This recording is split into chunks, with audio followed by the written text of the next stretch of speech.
Hello दोस्तों, स्वागत है आप सभी का study 24 with Vivek YouTube channel पे। तो मैं विवेक वर्मा दोस्तों आज आप लोगों को पढ़ाऊंगा कि मनुष्य में किस प्रकार का परिसंचरण तंत्र होता है, कैसे मनुष्य के शरीर में ब्लड फ्लो करता है। इसी के बारे में आज की वीडियो में डिस्कस करेंगे और साथ ही में बताएंगे कि मनुष्य के शरीर में किस प्रकार से परिवहन होता है और धमनी और शिराओं का क्या रोल है ह्यूमन बॉडी में, और किस प्रकार मनुष्य में जो रुधिर है 120 और 80 के रेशियो में प्रवाह होता है। तो वीडियो लास्ट तक दोस्तों जरूर देखें और अपनी राय कमेंट सेक्शन में देना ना भूलें।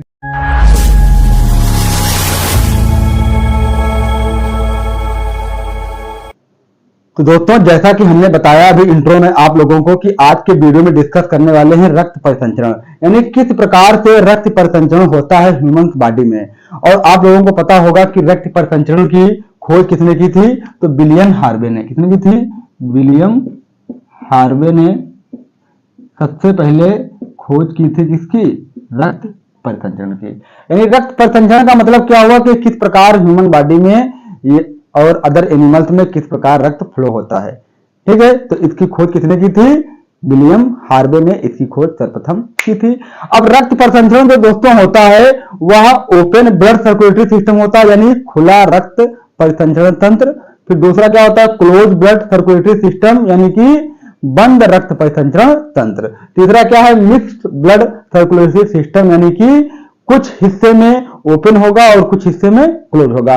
जैसे कि पहला है ओपन ब्लड सर्कुलेटरी सिस्टम, यानी इससे मतलब क्या है? ओपन मतलब क्या हुआ कि जो ब्लड बह रहा है वह ओपनली पूरे बॉडी में बह रहा है, जैसे कि घोंघा, तिलचट्टा। तो इसमें क्या है कि ओपन ब्लड सर्कुलेटरी सिस्टम होता है।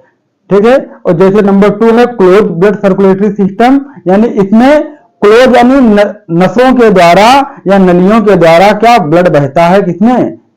क्लोज ब्लड सर्कुलेटरी सिस्टम में। जैसे कि ह्यूमन बॉडी में, अब हमारी बॉडी में ब्लड फ्लो हो रहा है तो कैसे हो रहा है? नसों के माध्यम से। नसों के माध्यम से हो रहा, नहीं हो रहा है, तो इसलिए इसको कहते हैं क्लोज ब्लड सर्कुलेटरी सिस्टम। और एक चीज ध्यान देने वाली बात है कि अगर ओपन ब्लड सर्कुलेटरी सिस्टम है तो उसमें होगा क्या कि ब्लड बहुत ही कम प्रेशर से बहेगा। कैसे बहेगा?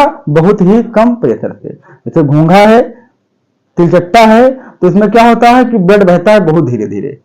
ठीक है, और क्लोज ब्लड सर्कुलेटरी सिस्टम में क्या होता है? जैसे ह्यूमन बॉडी यानी नस में बह रहा है तो इसमें बहुत ही प्रेशर से बहेगा। जाहिर सी बात है, अगर फर्श पे पानी गिरा हुआ है, अगर उसको आप उस पर प्रेशर लगाएंगे तो लगेगा? नहीं लगेगा। और अगर किसी नली में वही पानी बह रहा है तो उस पर प्रेशर लगाएंगे तो वह बहुत ही तेजी से बहेगा। इसलिए जो चीज खुले में है उस पर प्रेशर नहीं होता है, और या कह सकते हैं कम होता है। जो चीज बंद में प्रवाह हो रही है उसमें क्या होगा? प्रेशर हाई होगा। आई बात समझ में? तो इसलिए ह्यूमन बॉडी में जो ब्लड बहता है बहुत ही प्रेशर से बहता है, और 120 और 80 का रेशियो होता है। भी समझाएंगे आगे कि किस प्रकार ह्यूमन बॉडी में ब्लड फ्लो होता है। फिर है मिक्स्ड ब्लड सर्कुलेटरी सिस्टम, यानी कुछ ऐसे एनिमल्स भी हैं जिसमें ब्लड बहता है कुछ शरीर के हिस्से में तो क्लोज और कुछ में बहता है ओपन। जैसे कि फिश, तो फिश की जो टेल यानी पूंछ होती है उसमें जो ब्लड फ्लो होता है किस प्रकार का होता है? Close blood circulatory system. It means कि बंद रक्त परिसंचरण तंत्र। ठीक है, और जो उसके आगे का हिस्सा है उसमें कैसे बहता है? तो उसमें बहता है ओपन ब्लड सर्कुलेटरी सिस्टम। इसलिए देखो मछली को कभी काटे, जो लोग इंटरेस्ट रखते होंगे मछली खाने में, फिश खाने में, तो देखते ही होंगे जब मछली काटो तो देखो उसमें खून कुछ समय बहेगा, बंद हो जाएगा। तो इसलिए उसमें नसों के द्वारा खून नहीं बहता है, उसमें खुला रक्त परिसंचरण तंत्र होता है। लेकिन उसकी टेल्स में फिश की बंद रक्त परिसंचरण यानी कि क्लोज ब्लड सर्कुलेटरी सिस्टम होता है। इसे इसको कहा गया मिक्स्ड ब्लड सर्कुलेटरी सिस्टम। यानी 3 प्रकार से ब्लड का सर्कुलेशन होता है। कुछ में ओपन ब्लड सर्कुलेटरी सिस्टम यानी कि खुला रक्त परिसंचरण तंत्र, और कुछ में close blood circulatory system. It means कि बंद रुधिर परिसंचरण तंत्र। और मिक्स्ड ब्लड सर्कुलेटरी सिस्टम यानी कि कुछ हिस्से में ओपन और कुछ हिस्से में क्लोज। यहां तक बात क्लियर है? तो दोस्तों ह्यूमन बॉडी में क्या होता है कि जो ब्लड सर्कुलेशन होता है वह नसों के द्वारा होता है ना? नसों के द्वारा होता है। और आप लोगों ने सुना भी होगा कि धमनी और सिरा का नाम, यानी धमनी और शिराएं क्या होती हैं, पूरे ह्यूमंस बॉडी में ब्लड को प्रवाह करने में मदद करती है, यानी इन्हीं के द्वारा ब्लड बहता है। ठीक है। और आप लोगों ने परिवहन भी बायोलॉजी में पढ़ा होगा कि परिवहन क्या होता है। तो परिवहन आप लोगों को पता भी होगा, परिवहन मीन्स जैसे ट्रांसपोर्ट, इंग्लिश में क्या कहते हैं, परिवहन को ट्रांसपोर्ट कहते हैं। तो आप लोगों ने देखा होगा ट्रांसपोर्ट में होता क्या है कि कोई भी सामान एक स्थान से दूसरे स्थान छोड़ना। बस देखिए रोडवेज, जिसमें क्या होता है कि यात्री को एक स्थान से बैठा के दूसरे स्थान पर छोड़ना। तो ह्यूमन बॉडी में परिवहन किस प्रकार होता है और क्यों जरूरी है? तो ह्यूमन बॉडी में परिवहन होता है कि शरीर के एक हिस्से से खाद्य पदार्थ या पोषक पदार्थ, जो पोषक तत्व हैं, अवशोषित करके शरीर के दूसरे हिस्से में छोड़ना, यह कहलाता है ह्यूमन बॉडी में परिवहन। अब परिवहन होता किस प्रकार है ह्यूमन बॉडी में? तो ब्लड के द्वारा ह्यूमन बॉडी में परिवहन होता है। ब्लड, क्योंकि पूरी बॉडी में सर्कुलेशन होता है, तो इसीलिए ब्लड रिस्पॉन्सिबल है ह्यूमन बॉडी में परिवहन के लिए, यानी ब्लड जिम्मेदार है। क्योंकि ब्लड जब पूरे शरीर में बहता है तो अपने साथ शरीर के कई हिस्सों से पोषक पदार्थ या एंजाइम को ले जाता है और शरीर के अदर पार्ट में छोड़ता है। इसी को कहते हैं परिवहन। और ह्यूमन बॉडी में ब्लड है जो परिवहन का कार्य करता है। ठीक है। अगर आपसे पूछ लिया जाए क्वेश्चन कि किस प्रकार के परिसंचरण तंत्र में ब्लड बहुत ही तेजी से बहता है, तो आप क्या बताएंगे? क्लोज ब्लड सर्कुलेटरी सिस्टम, यानी क्लोज ब्लड सर्कुलेटरी सिस्टम। जाहिर सी बात है, अगर कोई चीज क्लोज में यानी नली में बहेगी तो वह बहुत ही तेजी से बहेगी। नहीं बहेगी। खुले में कोई चीज बहेगी तो कितना तेज बहेगा? अब जमीन पे आप पानी छोड़ दो, एक बाल्टी पानी जमीन पे डाल दो तो कुछ दूर तक जाएगा, बंद हो जाएगा। लेकिन अगर वही एक बाल्टी पानी किसी नली के द्वारा बहाओगे तो आप बहुत दूर जा सकता है। इसलिए जो चीज बंद में बह रही है उसमें प्रेशर ज्यादा होगा। ये चीज आपको ध्यान रखनी है। ठीक है। तो रक्त परिसंचरण तंत्र यही होता है, ओपन, क्लोज एंड मिक्स्ड। और इसकी खोज मैंने बताया आपको वीडियो के स्टार्टिंग में कि विलियम हार्वे नामक वैज्ञानिक ने सबसे पहले बताया रक्त परिसंचरण के बारे में। अब ह्यूमन बॉडी में ब्लड कैसे रहता है? ब्लड वेसल्स यानी कि रक्त वाहिनियों के द्वारा, और उन रक्त वाहिनियों को 2 पार्ट में डिवाइड किया गया है, धमनी और शिरा। ठीक है दोस्तों। ह्यूमन बॉडी में जो ब्लड फ्लो होता है किस प्रकार होता है?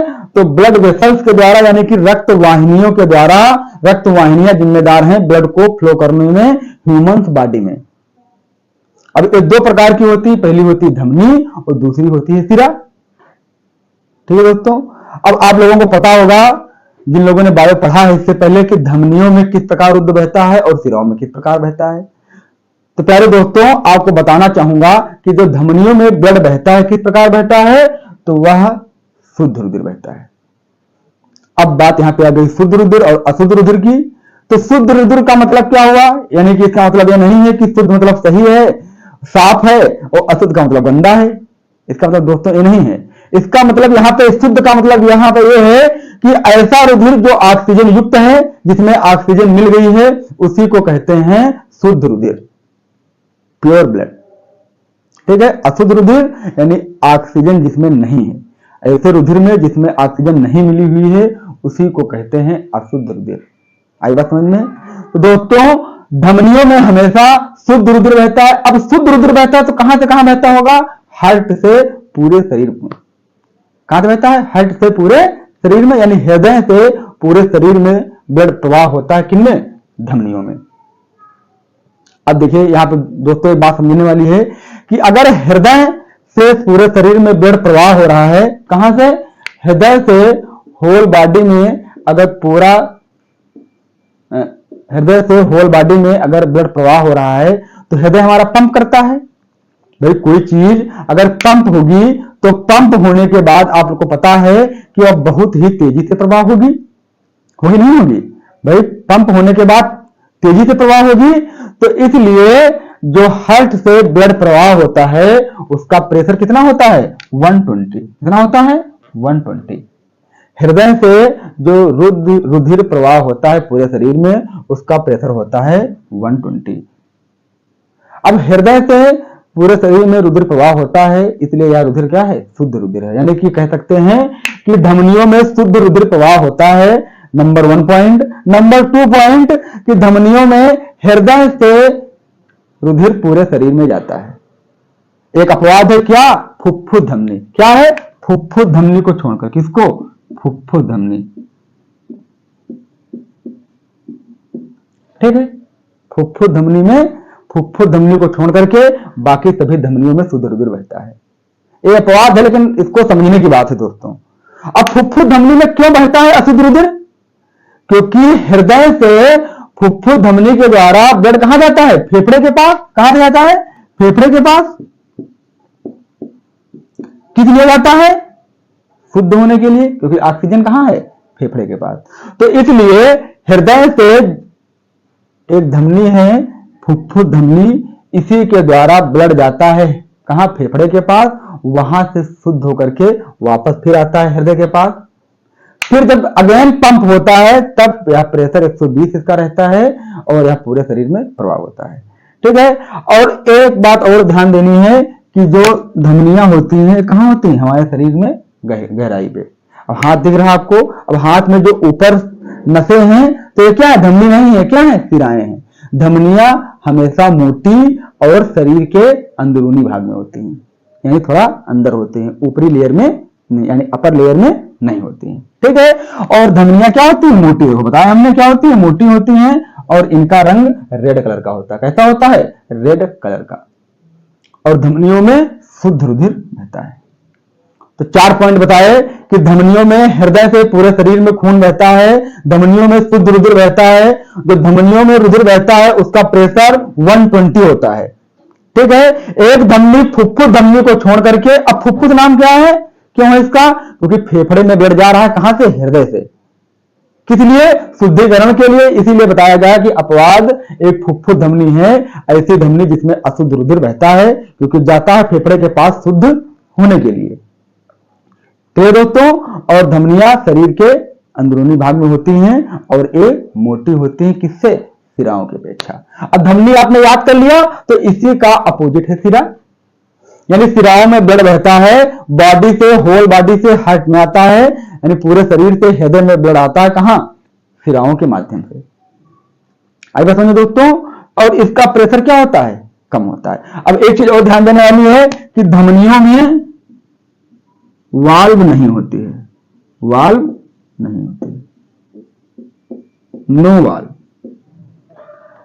क्योंकि प्रेशर पे ब्लड जा रहा है तो सवाल ही नहीं पैदा होता कि ब्लड दोबारा वापस आ जाए, इसलिए इसमें वाल्व नहीं होती है। लेकिन इसका जो प्रेशर सिरा का है कम होता है, कितना? 80 होता है, इसमें वाल्व होती है। क्या होती है?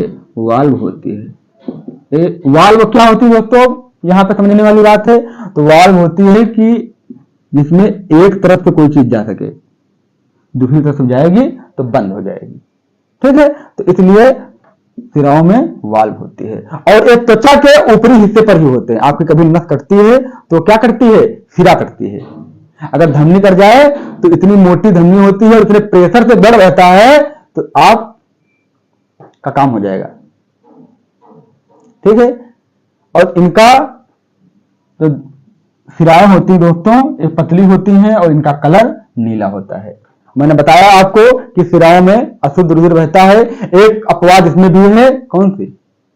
फुफ्फुस सिरा को छोड़ करके बाकी सभी में अशुद्ध रुधिर बहता है। दोस्तों, ये था मैंने बताया आपको कि रक्त परिसंचरण क्या होता है। इस वीडियो में रक्त परिसंचरण की खोज सबसे पहले विलियम हार्वे नामक वैज्ञानिक ने की।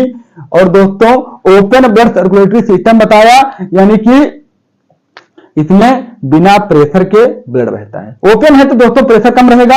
फिर बताया क्लोज ब्लड सर्कुलेटरी सिस्टम, इसमें प्रेशर के द्वारा ब्लड बहता है, यानी रक्त एक नली के द्वारा बहता है। फिर बताया मिक्स ब्लड सर्कुलेटरी सिस्टम, यानी इसमें ब्लड कभी कभी प्रेशर से बहता है और कभी कभी बिना प्रेशर के बहता है, जैसे मछली और मेढक। क्लियर दोस्तों। फिर बताया कि जो ह्यूमन में ब्लड बहता है वह ब्लड वेसल्स यानी रक्त वाहिनियों के द्वारा बहता है। और रक्त वाहिनियां 2 प्रकार की होती हैं, धमनी और सिरा। धमनी के बारे में बताया और सिराओं के बारे में बताया। आप लोग दोस्तों इस वीडियो की पीडीएफ भी डिस्क्रिप्शन में दी गई लिंक से जाके डाउनलोड कर सकते हैं और अपनी पढ़ाई को और बेहतर भी बना सकते हैं। तो इस वीडियो में बताया मैंने रक्त परिसंचरण के बारे में, और अगले वीडियो में बताऊंगा आप लोगों को मनुष्य का हृदय किस प्रकार काम करता है। 4 चैम्बर होते हैं, आपको पता होगा, दायां अलिंद दायां निलय, बायां अलिंद बायां निलय। तो हार्ट के बारे में हम लोग विस्तार समझने वाले हैं। हृदय किस प्रकार कार्य करता है, किस प्रकार से हृदय में रुधिर आता है और कैसे शुद्ध होकर के पूरी होल बॉडी में प्रभाव होता है। तो इसी के बारे में नेक्स्ट वीडियो में डिस्कस करेंगे।